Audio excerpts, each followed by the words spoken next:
The man seen in this terrifying video obtained by TMZ pulling a pistol from his waistband and firing toward the crowded baggage claim at Fort Lauderdale's airport is now charged with 3 federal crimes, 2 of which carry a possible death penalty. 5 people were killed in that violent attack on Friday.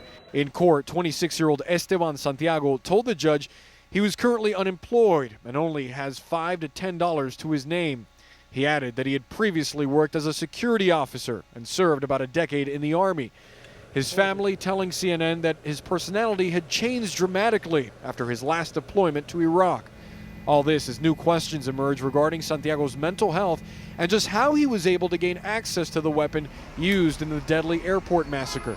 There was no escape. I just began to prayed that my children wouldn't lose their mother. Police say this 9mm handgun had been confiscated from the shooter in November after he walked into an FBI office in Alaska to tell them he was hearing voices and was being influenced by ISIS.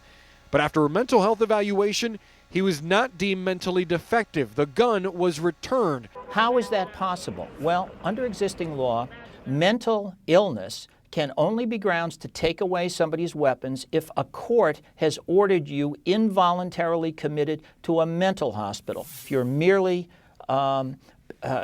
surrendering voluntarily, that does not deprive you of the right to have weapons.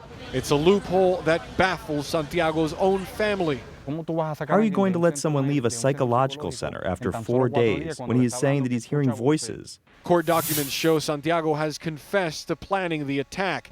Friends and associates noticed more erratic behavior, investigators say, all leading up to Friday, when he fired approximately 10 to 15 rounds, aiming at his victims' heads. One of the ladies that was killed was my seatmate on the plane. Her husband was shot in the face. The guy next to him was shot in the cheek. Families of the victims are now providing images of their loved ones killed in the attack, including mothers, fathers, and grandparents.